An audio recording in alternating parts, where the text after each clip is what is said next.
I came home from the airport because I forgot my passport. When I opened the door, they were doing it in our kitchen. My beloved husband and best friend. I almost lost consciousness. All I said was I hate and ran away. And then I got a call from someone who told me the truth about my husband and offered revenge, which is difficult for an angry and betrayed woman to resist. My name is Vanessa. I'm 65 years old, and up until that morning I thought I knew exactly who I was. Wife of 43 years, mother of 2, grandmother of 4, maker of lasagna, keeper of birthdays, the woman who remembers everyone's favorite pie without ever writing it down. If the family were a body, I was the connective tissue, silent, flexible, holding everything in place. I believed in love like some people believe in vitamins, daily, necessary, and worth the occasional aftertaste. And yes, I'd been faithful all my life, even when I had every reason not to be. That morning started like any other pre-trip panic day. You know the drill: lists of lists, and then the list you swear you already checked but apparently only stared at while thinking about something else entirely. I was flying to California to see my grandchildren. Sunscreen presents the little plastic dinosaur my youngest grandson insists I bring for luck, all packed. I'd triple check the snacks because if you think TSA is strict, try telling a 3-year-old there are no animal crackers. I rolled my suitcase to the door, purse on my shoulder, keys in hand. My husband, Thomas, stood in his usual spot by the kitchen island, nursing his second cup of coffee. You sure you don't want to come this time? I asked, purely out of habit. He hadn't come to see the kids in 3 years, always buried in work or saving vacation days, at 68 and semi-retired. But you pick your battles. He smiled his dependable, gentle Thomas smile. You know I'm not a California person, Ness. And somebody has to feed the dog. We do not have a dog. That should have been my first clue. But love makes you hear wrong things the same way age makes you mishear right ones. I just laughed. You mean feed yourself? There you go, he said, lifting his mug. See, you know everything. I thought I did. I kissed his cheek, breathed in the familiar scent of aftershave and coffee, and headed out. The autumn air had that polite chill. It tapped at your skin to let you know winter was coming but didn't move in yet. Halfway to the airport, stuck at a red light behind a delivery truck, I reached for my purse to pull out my license. No wallet. My blood went cold. I yanked my purse onto my lap, rooting through it like a raccoon in a trash can. Lipstick, phone, gum, knitting, boarding pass. But no wallet, no passport. Damn it, I whispered, heart racing. I saw it in my mind, plain as day. My wallet sitting on the hall table where I'd set it down to answer a spam call pretending to be my bank. I'd meant to pick it up. Instead, I walked right past it with my suitcase, humming California Dreamin' like an idiot. You have not known true self-loathing until you realize you are 50 minutes from the airport with no identification and a boarding group that does not forgive foolishness. I had a choice: turn around now and maybe make it, or keep driving and cry at the airline counter. I am many things, but I am not a woman who cries in front of 20-year-old gate agents. So I took the next exit, cursing my menopausal brain and the state of modern air travel. I didn't know it then, but that stupid, forgotten passport probably saved my life. Just not the life I thought I had.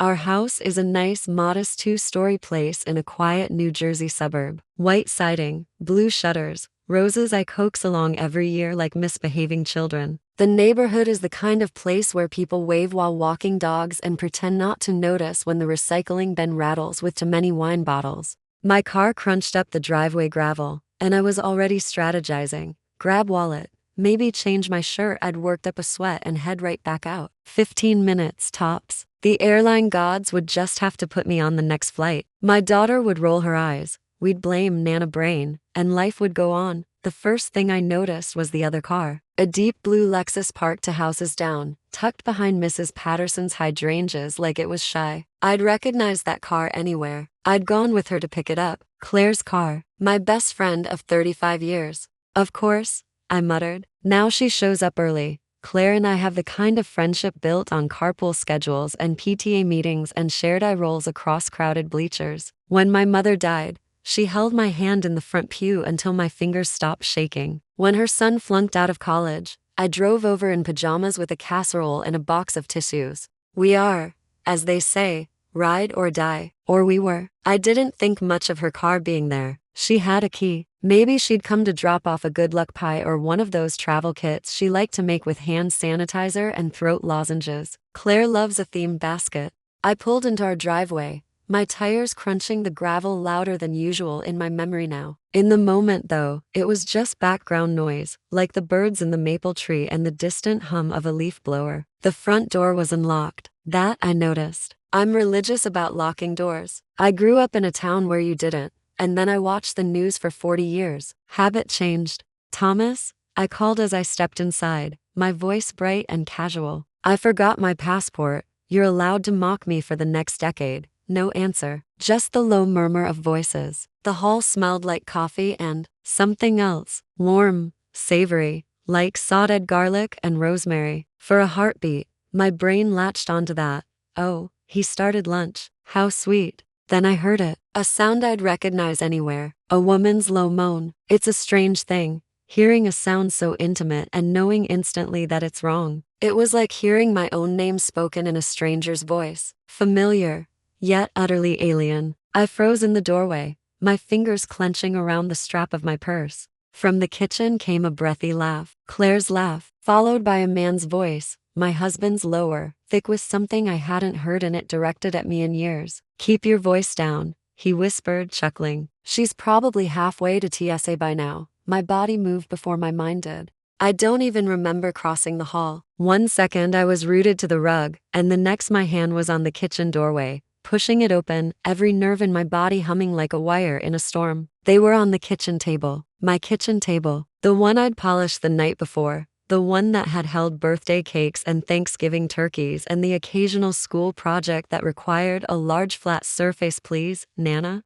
Claire was half sprawled on it, blouse open, legs hooked around Thomas's hips. His hands were on her in ways they hadn't been on me since before our youngest left for college. For a second, time did something strange. Everything went still and sharp, like a photograph. I saw everything. The curve of Claire's bare shoulder, Thomas's wedding ring pressed against her thigh, my floral tablecloth bunched under them, the mug of coffee knocked over, dark liquid spreading in a comet across the wood. I felt my heart pound against my ribs so hard I thought something would break. Air turned to wet concrete in my lungs. They didn't see me at first. Some part of me wishes they never had, that I could have backed away, left them in their oblivious little bubble and orchestrated a slow, cold revenge from the shadows. But that's not who I am. I make an entrance. Get off my table, I heard myself say. My voice didn't sound like mine. It was low, steady, almost bored. Somewhere in the back of my mind, I admired it. After 43 years of sure, honey and whatever you need,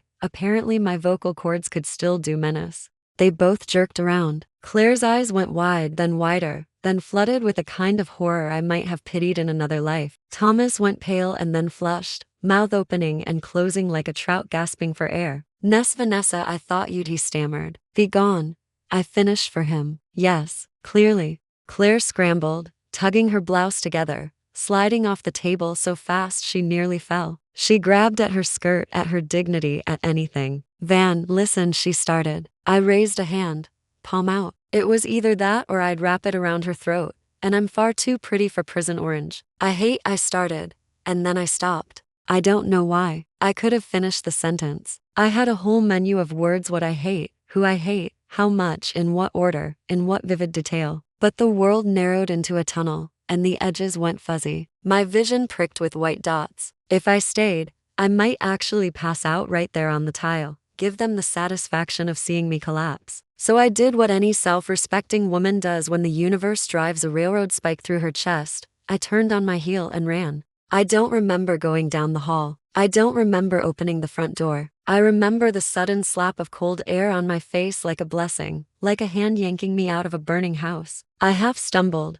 half ran to my car, lungs burning, eyes hot and dry. No tears yet, just a kind of stunned emptiness. Tears require belief. They require you to accept what's happened. I wasn't there yet. I slid into the driver's seat and slammed the door. The silence in the car was deafening compared to the chaos in my body. For a few seconds, I just sat, hands on the steering wheel, forehead resting against the cool leather. I could feel my pulse in my fingertips, in my teeth. Then, breathe, Vanessa. In through the nose, out through the mouth. I'd taught that to my daughter when she went through labor. I've always been good at talking people through pain. Apparently, I'd have to do the same for myself. In 2, 3, out, 2, 3, I counted quietly. Behind my closed lids, scenes started to flash like a broken slide projector. Thomas holding our first baby. Thomas carrying me over the threshold of this house. Claire bringing me soup when I had the flu. Thomas and Claire, sitting a little too close on the back porch last summer, laughing about something I wouldn't get. Every memory, every joke, every little moment I'd brushed aside as nothing suddenly rearranging itself into a pattern I hadn't wanted to see. "Oh, you idiots," I whispered, though I wasn't sure if I meant them or myself. My phone buzzed in my purse. The sound snapped me back. I fished it out with hands that were steadier than I expected. Adrenaline does that. It's Mother Nature's Red Bull. Unknown number. I almost didn't answer. I was in no mood for car warranty scams or political polls. But my thumb moved on its own and hit accept. "Hello." My voice came out flat, clinical. There was a pause. Then a man's voice, low, calm, with a hint of something sharp underneath. The tone of someone who has rehearsed this call in his head more than once. "Vanessa Carter?" "Yes," I said slowly. "Who is this?" Another pause, the kind that lets you know whatever's coming next is going to rearrange your reality. I went very still. "My name is Nathaniel Brooks," he said. "I'm Claire's husband." For a moment, I thought my heart had simply stopped out of sheer protest. "Claire's," I repeated dumbly. "Husband." Of course he was. I'd met him a dozen times at barbecues, holidays, those couples' dinners Claire liked so much. Solid, quiet Nathaniel who always refilled the water pitcher and asked my grandson about science class. We'd talked about jazz once for a whole hour while our spouses sang karaoke so badly the dog howled. Now his voice on the phone was clipped, efficient, like a surgeon describing an operation. "I'm going to say something that will sound insane," he continued, "but I need you to listen before you hang up on me." I let out a short, humorless laugh. "You'd be surprised how high my insanity threshold is today." He exhaled, a humorless echo of my own. "All right, I know that your husband is sleeping with my wife," he said, just like that, like he was reading grocery items off a list. "And I know you just walked in on them." My grip tightened around the phone. I glanced back at the house through the windshield, half expecting to see them at the window, watching me like zoo animals. "How could you possibly know that?" I asked. "Because," he said, "I've been documenting everything for the last 6 months. Phone records, bank statements, security cameras. I have more proof than either of them would ever want you to see." The world tilted just slightly. 6 months. The number rolled around in my head like a marble in a glass bowl. 6 months of my best friend and my husband rehearsing their betrayal in the spaces between book club and dentist appointments. 6 months of me stirring sugar into my coffee while they stirred something else God knows where. "Why are you calling me?" I asked, my voice a little sharper now. The shock was receding, making room for something else. Anger. Cold, clean anger. "For 2 reasons," Nathaniel said. "1, you deserve to know the truth. Not the watered-down version they're going to feed you when they realize you're not on that plane. 2, he hesitated. I could almost hear him weighing the words, choosing them carefully. 2, because I have a plan," he said finally. "A way to make sure they don't just walk away from this with a tearful apology and a new set of excuses. A way to make sure they lose exactly what they tried to steal from us." I stared through the windshield, my own reflection faintly visible in the glass. A 65-year-old woman with good hair, better bone structure than she deserved, and eyes that suddenly looked like they belonged to someone I hadn't met yet. "A plan," I repeated. "Nathaniel, if this involves bleach and a shovel, I'm going to have to pass. My knees aren't what they used to be." He actually laughed, a short burst that sounded surprised. "No bleach," he said. "No shovels. Nothing violent. I'm an accountant, not a hitman. I'm talking about something cleaner, smarter. The kind of revenge that doesn't put us in orange jumpsuits. The kind that leaves them with exactly what they deserve, nothing." My pulse picked up, not from fear this time, but from a spark of something I hadn't felt in years. Possibility. "You want to bankrupt them," I said slowly. "In every way that matters," he replied. "Financially, socially, professionally. I want them standing in the ruins of the life they tried to build on our backs,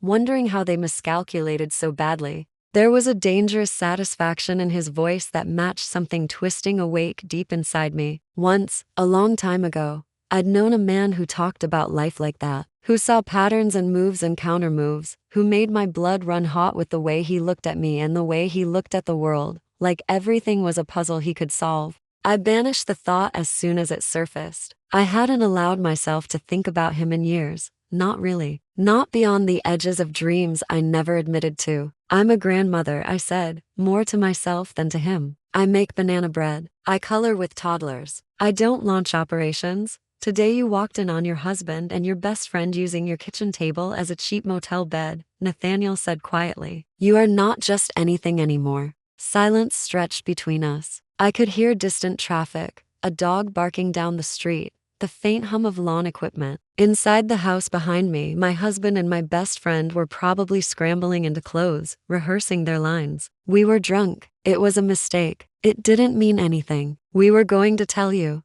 Thomas would reach for my hand with those familiar fingers and talk about working through this and not throwing away a lifetime over one lapse in judgment. Claire would cry and call me Van in that little girl voice and say it just happened, like adultery was a banana peel she'd slipped on. They'd counted on my softness, on my loyalty, on Vanessa the good wife, the forgiver, the fixer, the one who absorbs everyone's mess until her spine goes soft. They didn't know about the other Vanessa, the one I buried when I walked away from the only man I'd ever really loved because I'd promised to be faithful, the one who'd been sleeping somewhere deep inside, waiting for something big enough to wake her. I cleared my throat. What exactly are you proposing, Nathaniel? I asked. I could almost hear his smile across the line. Why don't we start, he said, with the part where I tell you what your husband has been doing with your retirement accounts. Something inside my chest clicked, like the sound of a lock turning. My forgotten passport sat on the hall table inside the house, little blue booklet of identity and travel and all the places I thought I might go someday. But I had the feeling my real trip was about to start right here, in my driveway, with an accountant and a betrayal and a version of myself I hadn't seen in decades. Talk, I said, leaning back in my seat. And Nathaniel did. He started with numbers. He was about to move on to secrets. And while he spoke, in the back of my mind, behind the anger and the humiliation and the cold, sharp satisfaction of what we might do to Thomas and Claire, another thought tiptoed in. A name I hadn't let myself say in years. The man I'd loved and left for the sake of this marriage I was suddenly not sure had deserved the sacrifice. I swallowed it back down for now, one disaster at a time. But I'll tell you this much. The moment I agreed to listen to Nathaniel's plan, it wasn't just the end of my marriage. It was the beginning of something else entirely. Something that would drag the past out of hiding and ask a question I'd buried with my youth. What if it wasn't too late to choose myself? Nathaniel started with the numbers, because that's how men like him say I'm deadly serious without actually using the word deadly. Your husband, he said, has been quietly draining your joint retirement accounts for the last 18 months. I stared at the dashboard. The little digital clock cheerfully blinked 9:42, like it wasn't witnessing the demolition of my life. How quietly? I asked. About 3,000 a month, he replied. Sometimes 5. Always under thresholds that trigger automatic alerts. Always labeled as investment transfers. My jaw clenched. We don't have any new investments. I know, Nathaniel said. I've seen where it really went. There was a rustle of papers on his end. I could picture him, at a desk somewhere, glasses low on his nose, spreadsheets printed and color-coded, fury expressed in tidy annotations. Hotel charges, he continued, cash withdrawals near jewelry stores, a private bank account in his name only. And here's the fun part, a small business account tied to an LLC registered 6 months ago. Guess who the other listed partner is? I didn't even have to guess. Claire, I said. Bingo, he replied dryly. CNT Wellness Consulting. Another rustle of paper. No website, no clients, no revenue. Just regular withdrawals that line up nicely with their little getaways. I let out a breath through my teeth. Wellness Consulting. They can't even cheat without pretending it's self-care. I'm sorry, he said quietly. I know this is a lot. What he didn't know is that I'd been through a lot before. Just a different flavor. Okay, I said, pushing my shoulders back against the seat. So my husband and my best friend are not only having sex on my table, they're also stealing my retirement to fund their startup fantasy and motel bills. Correct. And you've known all this. How long? 6 months, he said. The day Claire asked me to sign the paperwork for that ridiculous LLC, my stomach went cold. I'm boring, Vanessa, not stupid. I almost smiled. You're an accountant, Nathaniel. You people are the snipers of the domestic battlefield. He gave a short huff that might have been a laugh. I started digging. At first, I thought she was just hiding some debt. Shopping, maybe. That would have almost been a relief. But when I found the transfers from your accounts, I realized there was someone else involved. I followed the trail. It led to Thomas. The way he said my husband's name bone dry, clinical made me want to applaud. And you didn't tell me because? I asked. Because I wanted to be sure, he said. And because I know how this usually goes. If I'd come to you sooner, without hard proof, they would have cried, denied, twisted. You might have believed them, or at least half believed them. You've known them for decades. You barely know me. Fair point. So what changed today? I asked. Why call now? Another small silence. When he spoke again, his voice had a steely edge. I installed a camera, he said, in our kitchen. Completely legal. Before you ask, I own the house. Last week, Claire started leaving in the middle of the day with a bag she didn't think I noticed. Today at 9:17 a.m. she walked into your house with that bag and your husband opened the door. I watched. My stomach turned. It's one thing to know you're being betrayed. It's another to imagine it in high definition. You watch them, I repeated, tasting something bitter in my mouth. I watched long enough to confirm, he said. Then I turned it off. I'm not a masochist. But I saw you come in at 9:32. I saw her face when she realized. I knew they'd try to spin it. I also knew this was the moment you'd be willing to hear what I'm proposing. He was right. If he'd called me yesterday, I'd have apologized to Thomas for even thinking he'd do such a thing and taken Claire out for lunch to complain about suspicious husbands. Fine, I said. So you've got proof, video, financial records. What exactly do you want to do with all this? He didn't hesitate. I want to strip them, he said, calm as a surgeon. Legally, publicly. I want them to lose their reputations, their precious business, their social circle. I want them to look around one day and realize that everyone they counted on has quietly stepped back. No screaming, no scenes. Just a clean erasure of the life they thought they could build on deceit. I considered that. It appealed to my sense of theater, I'll admit. I've always appreciated a well-staged finale. What's in it for you aside from revenge? I asked. You're not just the patron saint of wronged wives. There was a faint smile in his voice. What's in it for you? I snorted. Oh, don't worry. I'm making a list. I just want to know the real price tag. Fair, he said. What's in it for me is control. Claire has made me feel like an optional extra in my own life for a long time. Thomas gave her an accomplice. This is my way of saying, you don't get to write the ending. And if I can make sure you don't walk away empty-handed after sacrificing decades to a man who clearly doesn't deserve it, that's a bonus I'm happy to fund. Something inside me flickered at that word, sacrificing. I'd done that once before. Different man, different pain. I pressed my thumb and forefinger to the bridge of my nose, as if I could physically push back the memory that wanted to surface. A man in a navy shirt, sleeves rolled up, laughing at something I'd said. A summer storm. A motel room we never used because I'd chickened out at the door. I shoved it back down where it belonged. For now. All right, Nathaniel, I said. What's step 1 of this master plan?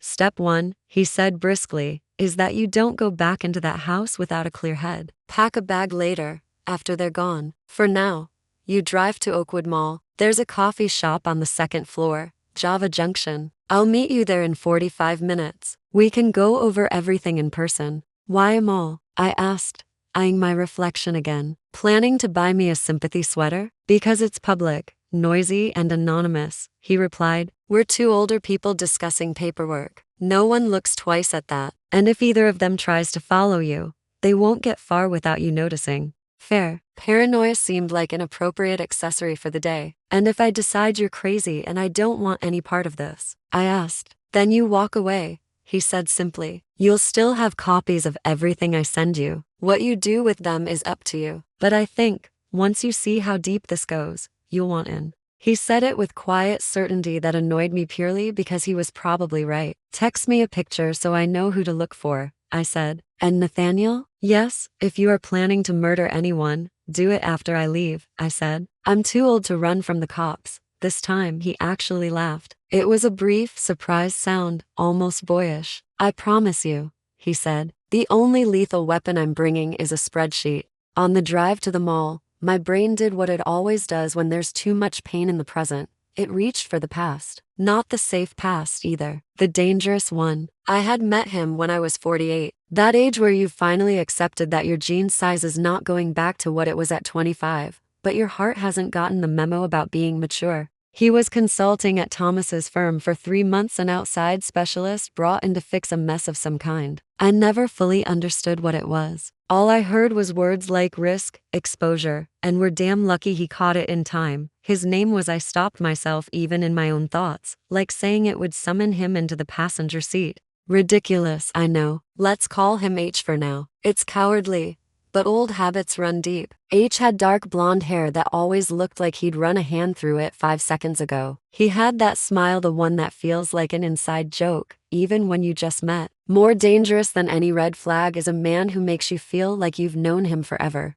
The first time I met him was at a company barbecue. Thomas introduced us, distracted, already scanning for his boss. Vanessa, this is H, he'd said. He's saving my ass this quarter. H held out his hand. Tom is exaggerating, he said. I'm just the guy pointing at the iceberg. He had a firm, warm handshake and eyes that paid attention. Not in a creepy way, just present, a rare thing in a world of half-listeners. We spent the whole afternoon talking about music, books, the absurdity of corporate jargon. At one point he said something that made me laugh so hard I snorted iced tea through my nose. It should have been mortifying. Instead, he just grinned like I'd given him a gift. I went home that day feeling lighter than I had in years. It took me 3 weeks to realize that what I was feeling wasn't just finally someone interesting to talk to, it was attraction. At 48, with crow's feet and a laundry schedule and a husband who treated my body like a familiar couch, comfortable, but not particularly fascinating. I did what good wives do. I ignored it. Only he didn't. He was respectful, never crossed a line in public. But there were looks, little pauses, jokes that lingered a beat too long, a slow circling around a question neither of us dared ask out loud. Do you ever feel like you missed your real life? He asked me once, when we happened to be the last 2 people in the office kitchen at Thomas's firm. We'd both stayed late to drop off something for our respective spouses. I froze, fingers resting on the edge of the counter. What do you mean? I asked, playing dumb. It's an underrated skill. He shrugged, leaning back against the counter opposite me. Sometimes I look around at all this and think, I was supposed to be somewhere else, somebody else. And then I meet people who make me think, there you are. That's the life I missed. His eyes held mine when he said it. It wasn't subtle. My heart beat so hard I could hear it in my ears. I walked away that night feeling like I'd stepped to the edge of a cliff. I didn't jump. Not then. Not ever technically. We never slept together. We never even kissed. But emotional affairs are like termites. They chew through foundations long before you see the damage. For 6 months, we danced along that line, phone calls a little too long, emails a little too personal, stolen coffee breaks where I felt more seen than I had in 20 years of marriage. He told me about his childhood. I told him about my dreams, the ones I'd stuffed in the back of the closet behind PTA meetings and grocery lists. He said things like, "You're extraordinary. You know that?" in a tone that suggested he was stating a fact, not flirting. I started waking up earlier just to do my hair. Then one night, he asked me to meet him. Just to talk, he said. Somewhere that's not fluorescent lighting and copy machines. We chose a small bar on the edge of town. Dark wood, low music, the kind of place where nobody who knew us would just happen to be. I still remember what I wore, a simple black dress I'd bought on a whim years ago and never had an occasion for. I remember looking in the mirror and thinking, who is this woman? Where has she been? We sat in a corner booth and talked for hours. About everything and nothing. The air between us crackled with what we weren't saying. At one point, he reached across the table and took my hand. "Vanessa," he said quietly, "if you tell me to stop, I will. But if you don't, I'm going to kiss you." My whole body lit up like Christmas. Every part of me screamed yes. Another part, smaller, older, but stubborn, whispered one word: vows. I thought about Thomas, about our kids, about the life we'd built, imperfect, dull around the edges, but real. I thought about my mother, who used to say, if you blow up your own house, don't complain when you're cold. I pulled my hand back. I can't, I whispered. I'm married. Something flickered in his eyes. Not anger, hurt, then understanding. I know, he said softly. I just couldn't pretend I didn't feel it. Me neither, I said. But that's all it can be. Feelings. I got up and left before I changed my mind. On the drive home, I cried so hard I had to pull over twice. I'd never felt so alive and so dead at the same time. We stopped seeing each other after that. He wrapped up his work with Thomas's firm and went back to whatever city he came from. We exchanged a few polite emails that slowly dwindled into silence. I buried him under layers of loyalty and routine. I told myself I'd done the right thing. I never said his name out loud again. Until today, when my husband and my best friend turned my kitchen into a porn set and an accountant with a vendetta called to offer me a new role, co-conspirator. Funny how life brings your ghosts back when you least expect it. Oakwood Mall hadn't changed since 2003. Same tired fake plants, same neon food court, same gaggle of teenagers pretending they weren't thrilled to be away from parents. I parked near the entrance and checked my phone. Nathaniel had texted a photo. Middle-aged, a little distinguished, salt and pepper hair, neat beard, brown eyes with permanent parentheses of worry around them. In the picture, he wore a navy blazer and a slight guarded smile. The kind of man you'd trust with your taxes and your car keys. I'm at a corner table by the big window. The text read, blue shirt, gray blazer, take your time. I took a breath, smoothed my hair, and walked in. Java Junction was busy but not packed. A mix of moms with strollers, college kids with laptops, and one elderly man methodically dunking a donut into his coffee like it had personally offended him. It didn't take long to spot Nathaniel. He sat with his back to the wall good. He was paranoid too, spreading papers neatly on the table. When he saw me, he stood up at once. Vanessa, he said, offering his hand. Nathaniel, I replied, shaking it. His grip was firm, warm, steady. You look exactly like someone who owns multiple calculators. That actually cracked a full smile out of him. I do, he admitted. Please sit. We ordered coffee. I went for a cappuccino because I felt like I deserved foam. He got a black coffee. No sugar, no cream. Of course. Once the cups arrived, he slid a folder across the table toward me. I made copies, he said. Bank statements, the LLC registration, screenshots of messages. And this, he pulled out a still image, is from the security footage today. I took it before I turned it off. I looked. There we were. My kitchen, my table, Claire's bare legs, Thomas's hand, their faces twisted in that awful mix of lust and surprise like porn actors seeing the cameraman for the first time. And in the doorway, just visible, my own figure frozen, hand on the frame. If you don't want to see that, we can skip it, he added quickly. I stared at the photo for exactly 3 seconds. Then I put it back in the folder and closed it gently. No, I said. I needed to see it once, to make sure I never, ever convince myself I imagined it. He nodded slowly. That's exactly how I felt the first time I saw Claire with. He stopped abruptly, eyes flicking up to mine. Claire with who? I asked, frowning. He hesitated. There was something in his expression I couldn't quite read. Guilt? Uncertainty? Thomas, he said after a beat. With Thomas, on my camera.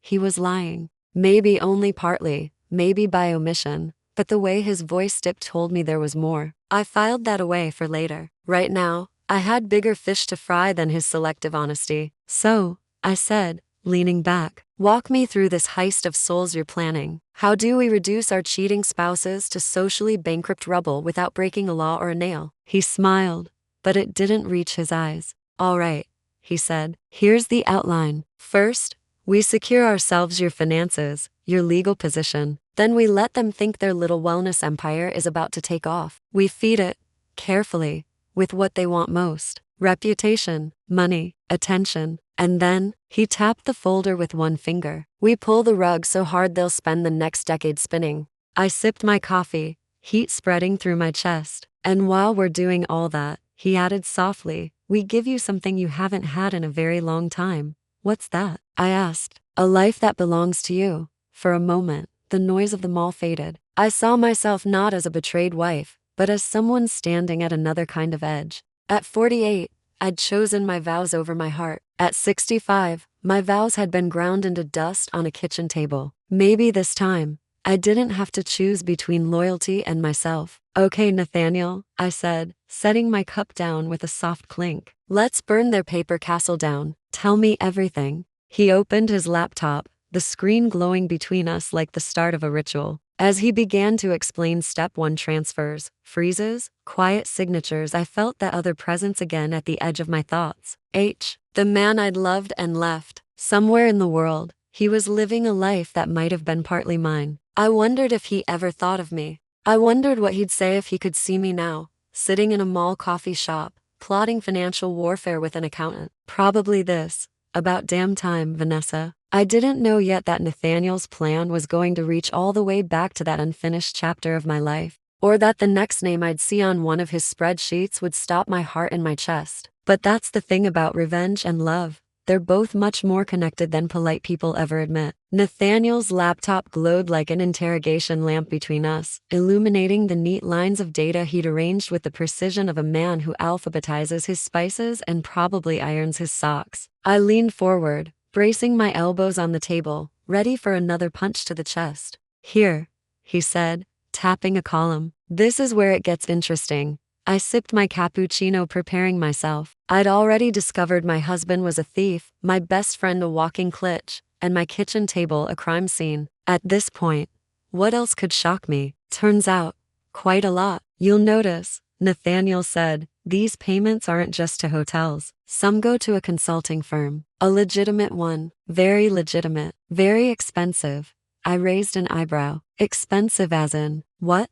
Couples therapy, Botox, a cult? He didn't smile. Instead, he zoomed in on the firm's name. My stomach dropped. Harrison Consulting Group. For a second, I thought the room tilted. The laminated calf table seemed to move under my palms. The mall chatter around us dimmed to a hum, like I'd suddenly dipped underwater. Harrison. My heart slammed so hard I could feel it in my teeth. He couldn't possibly mean Nathaniel watched my face carefully. Too carefully. You recognize the name? I worked my jaw, trying to form air into sound. You could say that, I whispered. My brain had gone rogue, flipping through memories like a Rolodex on fire. His face, his voice, his hand closing around mine in that dark booth, his quiet, heartbreakingly simple line, if you don't stop me, I'm going to kiss you. Harrison, his last name. The name of the man I had wished for in silence for nearly 2 decades. The name I didn't even allow myself to say alone in my house, much less out loud to another human being. I inhaled slowly, buying myself a few seconds before my composure cracked open like an egg. Nathaniel pretended to reorganize a spreadsheet on the screen, but he was watching me from the corner of his eye. He'd known this would hit hard. That meant he'd seen the connection already. Of course he had. He was an accountant. Numbers tell stories whether you want them to or not. You okay? He asked gently. I'm 65 and discovering that the universe has a jacked up sense of humor, I said. So sure. Wonderful. He sat back in his chair. Vanessa, I didn't want to bring this up until you were stable, but Thomas has been sending our money, your money to that firm for 3 months. Retainer fees, consulting payments. I didn't understand the connection until I saw he swallowed the last of the sentence, choosing his next words carefully. Until I looked deeper. A cold wave rolled down my spine. Looked deeper how? He clicked to another document. Contracts, emails, ledger notes. The kind of digital detritus people create without realizing they're leaving fingerprints everywhere. Thomas, Nathaniel said, has been trying to move half your assets into this consulting firm. What? I hissed. Why?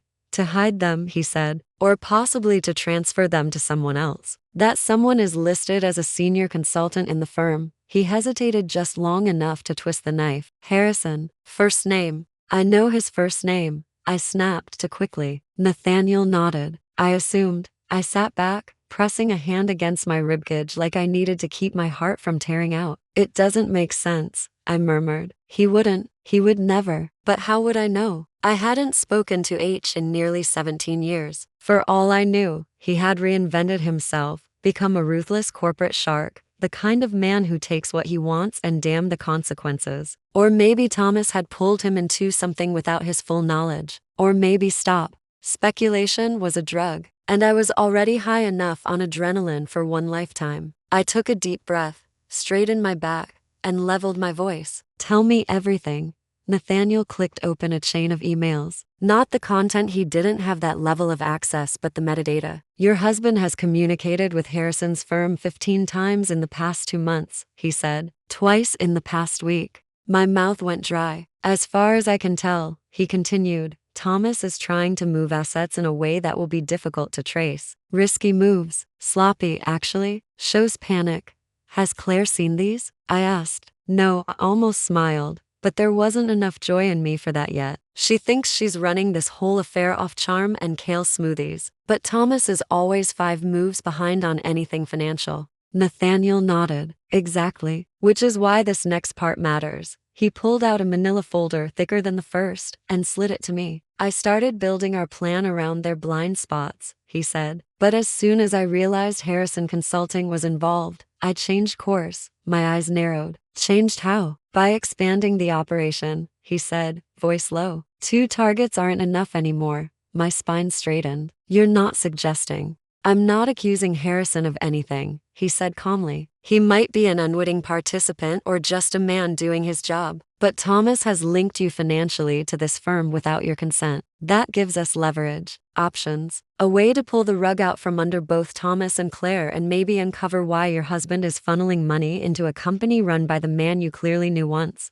I swallowed hard. Let me be clear, Nathaniel said softly. I'm not trying to drag you into anything painful. If Harrison is someone from your past, someone you cared about, he hesitated. We can navigate that carefully. I stared at him. Why are you being so damn considerate? I asked. Because you've been punished enough, he said simply. You deserve control, not more chaos. His kindness hit me harder than the betrayal had. I looked down at my hands steady, surprisingly steady resting on the folder. Nathaniel, I said, before we talk about this expanded operation, I need to ask you something. Yes? When you said earlier that you saw Claire with Thomas on the footage, you hesitated. Why? He exhaled slowly. The kind of breath someone takes right before opening a wound. Because, he said quietly, I lied by omission. My pulse kicked. I didn't catch her first with Thomas, he said. I found footage of her meeting someone else. Another man.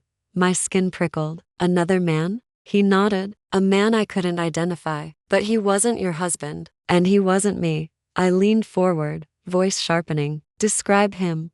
A bit younger than Thomas. Tan, dark hair, expensive watch, confident, too confident. The kind of man who walks into a kitchen like he owns the house. A chill slid down my neck. Nathaniel, I said slowly, are you telling me Claire is cheating on you and Thomas with some mystery man on the side? Yes, he said grimly, which means we're dealing with more than a simple affair. There's a pattern, a larger game, and I don't know who's playing it. I sat back, stunned. Jesus, she's not just a traitor. She's multitasking. He almost smiled. Precisely. Silence settled between us. Then I said what we were both thinking. If this mystery man is connected to Harrison Consulting, then we have a much bigger problem. Nathaniel nodded. Exactly. Which is why we need to move fast. Fast sounded like a commitment, a step, a choice. I looked at the folder before me. I don't know what the universe is doing, I said quietly. Bringing Harrison's name back into my life today, of all days. But if Thomas is dragging him into this, if there's any chance he's involved, I need to know. One way or another. Nathaniel studied me for a long moment. Are you prepared? He asked. For the truth? Even if it hurts? I lifted my chin. I've already lived one truth that broke my life open this morning. At this point, I'll take anything over the lies. He nodded once, decisive. Then here's step 2, he said. We reach out to Harrison Consulting. Not directly, not openly, quietly, indirectly, enough to see who responds and how. My breath caught. And if it is him, I asked softly. If Harrison responds? Nathaniel's eyes held mine. Then he said, your past is about to collide with your revenge and we adapt. A strange shiver ran through me. Fear, anticipation, something else, something like hope. Vanessa, Nathaniel added, voice dropping, you don't have to face him alone. Not yet. But I already knew something he didn't. If Harrison was truly tangled up in this mess, whether by accident or design, I would have to face him. Because he was the unfinished chapter of my life, and unfinished chapters have sharp edges. The kind that cut when you least expect it. Nathaniel and I left Java Junction after an hour of planning, him planning and me trying not to hyperventilate into my cappuccino. By the time we stepped into the mall's echoing walkway, I had two things: a folder full of financial evidence thick enough to stun a moose, and the creeping suspicion that my past was sneaking up behind me with a baseball bat. We paused by a fake potted tree, some dusty plastic ficus that had probably witnessed more mall gossip than a hair salon. "Take that home," Nathaniel said, nodding at the folder under my arm. "But hide it somewhere Thomas would never think to look." "Under the vacuum cleaner then," I said. "He hasn't touched it since Reagan was in office," Nathaniel snorted. "Perfect." We parted ways with a firm handshake and the kind of mutual understanding that turns strangers into co-conspirators. As he walked away, briefcase sharp at his side, I suddenly felt a rush of gratitude that this quiet, meticulous accountant had chosen me as his partner in righteous destruction. But the moment I got into my car, the adrenaline drain hit me like a frying pan. My hands trembled. My breath quickened. Seeing Harrison's name had ripped open something I'd spent nearly half my life stitching shut. I sat there for a long moment, forehead against the steering wheel, muttering, "Why today? Why him?" It was as if the universe had looked at my mourning husband cheating, best friend betraying, and said, "You know what this needs?" A blast from the ghost of almost love. When I finally started the engine, my phone buzzed. A text. "Nathaniel, don't go home yet. They're still there." My stomach clenched. He sent another. "Drive to the library. Second floor. Room to see. No cameras. I'll call you in 10 minutes. I didn't ask questions. When a man who lives for spreadsheets tells you to hide, you hide. I drove. The library was quiet, cool, and smelled like old paper, the scent of safer times and borrowed hopes. I found room to see easily. A little glass-walled study space with two chairs, a desk, and a view of the parking lot. I sat, folded my hands, and waited. 10 minutes to the dot, my phone rang. "Vanessa?" Nathaniel's voice was tight. Too tight. "What's wrong?" "They're gone. Thomas and Claire. They left in separate cars." "Good," I said. "Let them slither away." "You don't understand," he said. "Claire looked scared." "Scared?" I repeated. "Of what? Getting lipstick on my mixing bowl?" "No," he said. "She looked scared, like she'd just seen someone she wasn't expecting." A strange tension unspooled in my gut. "And Thomas?" I asked. "Agitated," he said. He kept checking over his shoulder, jumping at noises, like he was afraid someone was following him. Maybe they're finally afraid of karma. But something in his voice told me it wasn't that simple. "There's more," Nathaniel said. "Claire called someone as she walked to her car." I couldn't hear everything, but I heard one sentence clearly. I braced. "What did she say?" "She said, 'He knows. I told you he would.'" My breath caught in my throat. "He," I whispered. "He who?" "I don't know," Nathaniel said grimly. "But whoever he is, Claire wasn't talking about Thomas." I swallowed hard. "And that's not the worst part," he added. "Good Lord," I muttered. "There's a worse part." "Go ahead." "Ruin my blood pressure permanently." He hesitated. "Claire has a burner phone." My eyebrows shot up. "A burner phone? What is she?" "The CEO of Infidelity Inc. She dropped it," he said, "in the driveway, probably by accident. I didn't pick it up. I didn't want my prints on it. But I saw the caller ID on the cracked screen." "Tell me." His next words drained the warmth from my skin. "It said H, just the letter H." My lungs forgot how to work. H. There it was again. The letter that had haunted my dreams, my regrets, my almosts. For a few seconds, my thoughts went white, blank, overwhelming, too loud to hear. "Nathaniel," I whispered, "are you telling me Claire was calling him?" "I don't know," he said, "but it's a strange coincidence." Too strange. I stared out the window, watching cars crawl through the lot like insects. "No," I murmured, "not a coincidence. Things were happening too fast. Too many lines crossing. Too many ghosts waking up." Nathaniel continued, voice low. "I think your husband and Claire are part of something bigger than an affair. I think someone else is involved. Someone with money, or power, or both. Someone who thinks they can move assets through Harrison Consulting without anyone noticing. And if Harrison himself is part of it," "If he is," Nathaniel said cautiously, "then we need to find out what side he's on." A cold, sharp laugh escaped me. "He was on my side once, and then I left him before he even had the chance to ask me to stay." I closed my eyes, pressing a hand to my chest. He knew, or he'd known, that I'd felt something for him. He must have known. Men like him aren't oblivious. They're observant to the bone. And now years, decades later, his name had marched back into my world. Not gently, not romantically, but woven through betrayal, theft, and the messy unraveling of the life I'd sacrificed him to protect. Vanessa, Nathaniel said quietly, yes, we need to talk in person, but not here, and not at your house. My daughter's, I said immediately. She's at work. The kids are at school. Good, he said. Drive there. Don't go inside. Park down the street. I'll meet you in 20 minutes. Before he could hang up, I stopped him. Nathaniel, yeah, I need you to be honest with me. Very honest. He inhaled slowly. About what? Do you think Harrison is involved in this mess, whatever this is? Or do you think Thomas and Claire dragged his firm into something shady without him knowing? Silence stretched. Too long. Nathaniel, I said sharply. Tell me. Finally, he spoke. Based on the financial trail? Based on the timing? Based on Claire's burner phone? Yes, he exhaled, resigned. I think Harrison is either innocent, or he's the most dangerous person in this entire situation. My pulse thudded. And Vanessa? He added. Yes, if he's innocent, then he might also be in danger. I didn't breathe for a full 2 seconds. And if he's not innocent? I whispered. Nathaniel's voice dropped to a cold, surgical calm. Then he's not the man you remember, and we prepare accordingly. My gaze drifted to my reflection in the glass, an older woman with good hair, sharp eyes, and a spine that had just remembered exactly how straight it could stand. Okay, I said. Whatever this is, whatever we find, I'm not running. Good, Nathaniel said, because things are about to get very complicated. He hung up. I grabbed the wheel, and for the first time in almost 20 years, I said the name I'd been afraid to say. Harrison.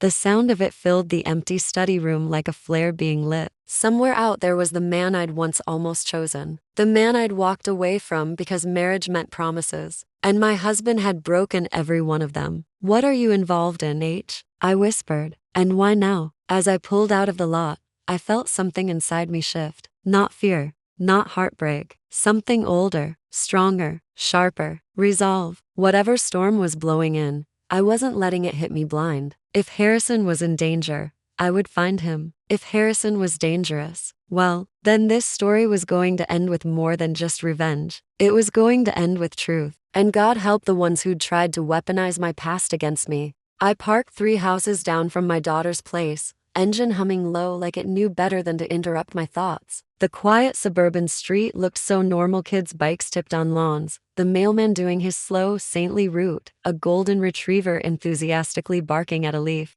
Nothing about the street hinted that my life had cracked open that morning like a dropped casserole dish. I stared out the windshield, waiting for Nathaniel, but my mind was nowhere near New Jersey. It was 17 years in the past, in a dim bar with warm lighting, listening to a man say, "If you don't stop me, I'm going to kiss you." I had stopped him. Now the universe seemed hell-bent on unstopping everything. A car door shut behind me. I looked in the rearview mirror. Nathaniel approached, briefcase in one hand, the other tucked into his jacket pocket like he was cradling secrets. He slid into the passenger seat, exhaled through his nose, and ran a hand through his salt and pepper hair. Okay, he said. Let's compare notes. You start, I replied. My voice was steady, but my pulse was auditioning for a percussion solo. I followed Claire, he said, at a distance. Carefully. Meticulous man that you are, I said. He didn't smile. She drove to an office building off Route 18, one with tinted windows, no signage, and security cameras every 10 feet. That sounds cheerful. It looks like the kind of place where accountants go to confess sins, he said. Or where people hide assets. Harrison Consulting, I asked. He nodded. The address matches the one on the invoices from Thomas's bank transfers. A tight knot pulled inside my chest. And did you see him? No, but I saw someone leave the building 15 minutes later in a charcoal sedan. Tall, dark hair, confident stride, sunglasses. He didn't look at her. She didn't look at him. They walked like two people who wanted to appear as strangers but shared a script. My grip on the wheel tightened. Could it have been him? Nathaniel hesitated. Possibly.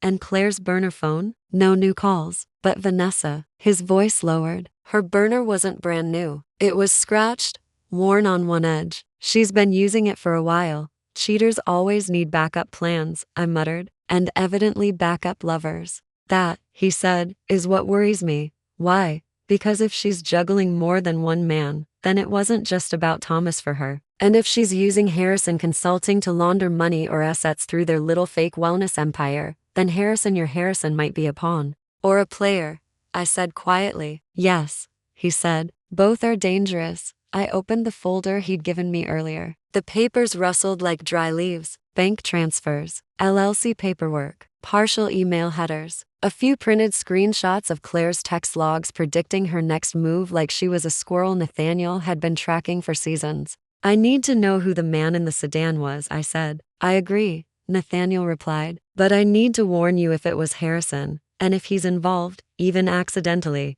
we're stepping into legal quicksand. People who move money this way usually don't stop at spreadsheets. I'm not scared, I said. Nathaniel looked at me sharply. You should be. I've been married to a liar for 43 years, I said. Fear left when my dignity did. He studied me a moment, then nodded with a sort of quiet respect. All right then, here's what we do. He placed a small object onto my center console, a thumb drive. What's this? I asked. Everything we need to cause a total collapse, he said. A financial implosion so clean they'll be begging the universe for a bankruptcy lawyer. He tapped it. Contains asset trails, dummy accounts, records of every cheating charge, plus a few tricks I designed for Claire's burner phone. I raised an eyebrow. Nathaniel, remind me never to wrong you. Noted, he said dryly. In return, I'll never try to seduce your best friend. I let out a laugh so sharp and exhausted it startled me. Deal. But, he continued, lifting a finger, before we execute any of this, we need intel, truth, certainty. Which means finding Harrison, I said. Yes. And what? I asked, knocking on his consulting door, saying, Hi, remember me? I once rejected you and now my cheating husband is funneling stolen funds through your company. You joke, he said, but that's not far off. I blinked. Excuse me? We need to contact him, Nathaniel said, carefully, indirectly, through something he won't suspect. Like what? An inquiry, he said, from a potential client. My eyebrows rose. And this client would be you, he said. Or rather, not you, a shell persona, someone asking about asset restructuring, something that would interest him enough to respond. My heart thudded. And what if he does? Then we see if he's the man you remember, Nathaniel said gently, or someone entirely different. I leaned back, rubbing my temples. This is insane, he nodded. Absolutely, and dangerous. Yes, and probably illegal somewhere in the fine print, almost certainly. And we're really doing this? He met my eyes. Vanessa, after what they did to you this morning, what they've been doing for months, yes, we are. I swallowed the lump in my throat. Then let's start. Nathaniel opened his laptop again, fingers flying across the keys. We'll craft the email carefully, he murmured. Professional tone, no personal details, nothing traceable. I watched the screen light his face. He was calm, focused, in control, the opposite of how I felt. My phone buzzed. A message from an unknown number. My blood ran cold. Answer it, Nathaniel said. Put it on speaker. I did. A man's voice filled the car, smooth, low, familiar enough to stop my breath mid-pandemic style gasp. Vanessa, the voice said softly. You shouldn't be involved in this. My vision blurred. It was him. I knew in an instant. The cadence, the warmth beneath the steel, the way he said my name like he was remembering something he'd never forgotten. Harrison. I stared at the phone like it had just sprouted wings. Hello? I said, voice cracking in a way that annoyed the hell out of me. Don't speak, he said quickly. Just listen. You're in danger. Real danger. You need to walk away from Thomas, from Claire, from anything connected to them. Nathaniel's head whipped toward me. His eyes widened. I breathed, unable to stop myself. Is it really? Don't say my name, he cut in sharply. They're listening. My heart slammed like a fist against my ribs. Nathaniel, he continued. I know you're there. Nathaniel stiffened. How? There's no time, Harrison said. You're both involved now. So I'm going to give you one warning. Just one. The silence stretched. Then, stop digging. Nathaniel and I exchanged a look. No, I said. Absolutely not, Vanessa, he began. No, I repeated, my voice turning steel. I don't know what you're tangled in, but you don't warn me away and disappear again. Not this time. There was a long, heavy pause. Then Harrison exhaled, a soft, heartbreaking sound of recognition. "You haven't changed," he murmured. "I have," I said. "And you're about to see how much," Nathaniel mouthed. "Careful." Harrison's voice dropped to a whisper. "I'll contact you again soon. But until then, trust no one." The line went dead. I stared at the phone. My past had officially detonated. Nathaniel inhaled slowly. "Well," he said, "that complicates things. It simplifies them," I corrected. "We find out what Thomas dragged him into. We clear Harrison's name if he's innocent. And if he's not," Nathaniel finished for me. "Then he goes down with the rest." I looked out the windshield at the quiet street. My voice was steady, unshakable. "No one uses my life," I said. "Not my husband, not my best friend, and not the man I once loved. Whoever is pulling strings, Thomas, Claire, or some mystery puppeteer, they're about to regret underestimating a grandmother with nothing left to lose." Nathaniel nodded slowly. "So what's next?" My eyes hardened. "We hunt." Nathaniel and I drove in separate cars to an empty commuter lot near the river, a place where nobody would question two older people sitting in a vehicle with the intensity of jewel thieves planning a score. A light wind pushed at the trees, scattering leaves across the pavement like nature was applauding before the show even began. I parked under a flickering lamppost and watched Nathaniel's sedan ease in beside me. He stepped out, holding his laptop, 3 files, and an energy I can only describe as controlled fury in Dockers. I got out too. "Ready?" he asked. "No," I said honestly, "but I'm going to do it anyway." He gave a humorless nod and opened his laptop on the hood of his car. "All right, let's synchronize." Those words, those neat, accountant words, became the ignition switch of our revenge. Because what we were about to do wasn't petty. It wasn't emotional flailing. It was a plan sharpened to a surgical blade, and Claire and Thomas were about to undergo an operation they'd never forget. The plan, I call it Operation Collapse, Nathaniel said. "Trademark pending." Catchy. I crossed my arms. "What's step 1? "Asset lockdown," he said. "We freeze everything Thomas tried to reroute. Every account tied to your social security, every card he co-signed, every fake business account. And we make sure none of it is illegal against you," I added. "Exactly. We protect you first." He handed me a pen. "Sign here." I signed. "And here." I signed again. "And here, this one gives me limited authorization as your proxy." I raised a brow. Meaning I can close anything he opened in your name, fight any transfer he initiated, and challenge the LLC partnership. "Oh, and I can notify the IRS anonymously that your husband is running a fake business that hasn't filed taxes." "Well," I said, "Claire always said she wanted to be a self-made woman. This will at least make her self-destroyed." Nathaniel's mouth twitched. "Next step. Reputation sabotage. Subtle, elegant, no screaming required. We leak exactly the right evidence to exactly the right people. A few quietly horrified neighbors. The ladies at Bridge Club. The golf course board, Thomas's pride and joy. And Claire?" I asked. "Oh, she'll get her own explosion," he said. "But we save her for last." "Dessert," I murmured. "Yes," he said. "A flaming baked Alaska of karma." Then he leaned in. "And then we turn the spotlight on their little wellness company. The wellness fiasco. That LLC never made a penny." Nathaniel continued, his fingers flying over the keyboard. "But what if suddenly everyone thinks it did? Meaning we create noise, fake interest, fake investors, fake clients, activity everywhere. And then," he said, eyes gleaming, "we alert the state that the business is conducting financial activity under a false classification. They'll launch an audit and find nothing. Exactly. A mess. No receipts, no tax filings, no business plan, no operations. It will be a disaster of their own making. Claire will panic. Thomas will implode."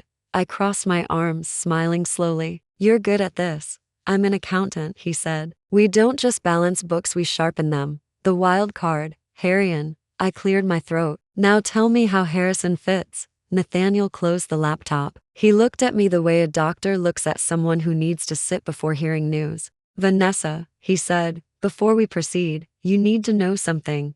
"What?" "Harrison didn't take Thomas's money." My breath froze. "What do you mean?" I dug deeper today. Into the firm, into the accounts, into the metadata of those invoice PDFs. And he straightened. "The invoices didn't come from Harrison Consulting. They came from a spoof domain that looks like Harrison Consulting. Spoofed. Fake. Fabricated. So Thomas was paying. Who? I asked. A shell entity. One created 3 months ago. Same time as the burner phone. Same time Claire started making strange midday trips. Ice crawled up my spine. So they weren't working with Harrison. No, they were using his firm's name as cover. Yes. So Harrison. I blinked hard. He's innocent. From the financial trail? Absolutely. I pressed my hand to my sternum and exhaled shakily. Then a new thought struck me like lightning. Nathaniel, I whispered, if someone is using Harrison's name to move money, does he know? I think, he said quietly, that his call to you means he just found out.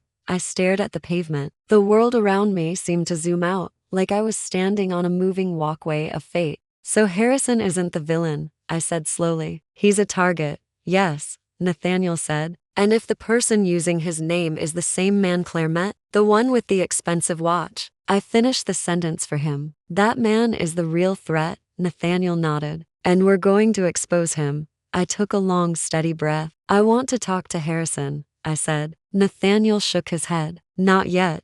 Yes, I insisted. If someone is framing him, using his identity, stealing money through his firm's name, he's in danger. And I need answers. You care about him, Nathaniel said softly. No, I said. I remember myself with him. Nathaniel's expression softened. Then we talked to him, he said, but carefully. The meeting, we agreed on neutral ground, an empty public botanical garden, closed for seasonal maintenance. Harrison chose it. I suspected he wanted open air, easy exits, and no cameras. I wore a scarf and sunglasses, like a grandmother undercover. Nathaniel parked nearby, ready if needed. When Harrison finally appeared, tall, hair more silver than gold now, coat collar turned up against the wind, my heart did something painful and familiar. He saw me, stopped, said nothing, just walked the last steps slowly, like approaching a memory he wasn't sure was real. Vanessa, he said, voice low. Harrison, I replied, tasting every year between us in that name. Up close, he looked older, sharper, bruised by something I couldn't see yet.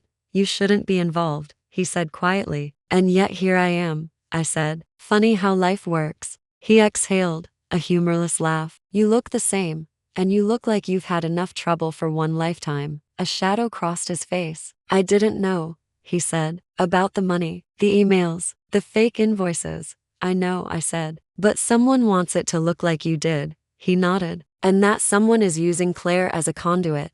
Who is he? I asked. The man I warned you about, he said. The one who's been trying to force a partnership I refused months ago. He's dangerous. He doesn't like being told no. And Claire? I asked, bitterness slipping out. What is she, his sidekick? His secretary? His hobby? His jaw tightened. She's being used. So is Thomas. They're both pawns.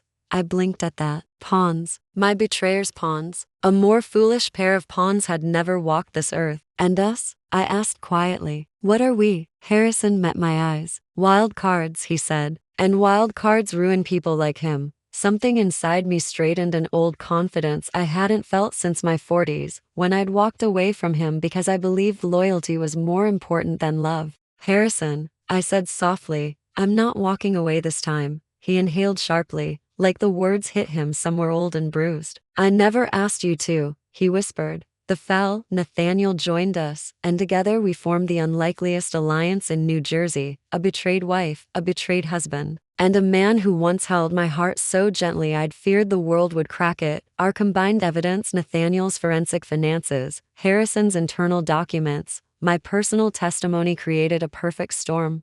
We turned it loose. By dusk, the fake LLC was under state review. By nightfall, the shell entity siphoning money was exposed. By morning, the mystery man, real name Stephen Kane, faced a federal investigation for financial fraud. As for Thomas and Claire, their wellness empire collapsed so publicly the neighborhood group chat buzzed like a hornet's nest. Their accounts froze. Their reputations imploded. The country club revoked Thomas's membership, citing ethical concerns. And Claire, dear Claire, was served by 3 agencies in one afternoon. The humiliation was exquisite. No violence, no screaming, no scenes, just a clean, devastating unraveling. And I wasn't done. The new beginning. A week later, I met Harrison alone. This time in a quiet coastal cafe at sunset. He sat across from me, hands wrapped around a mug of tea, watching me with that same unblinking attentiveness I remembered from 17 years ago. So, he said softly, what happens now? I shrugged. I reinvent myself.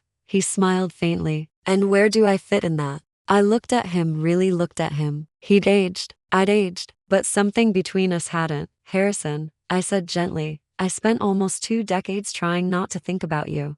And did it work? He asked. No, I said. Not even for a day. He reached for my hand. I let him take it. I'm not promising tomorrow, I said. I'm not promising forever.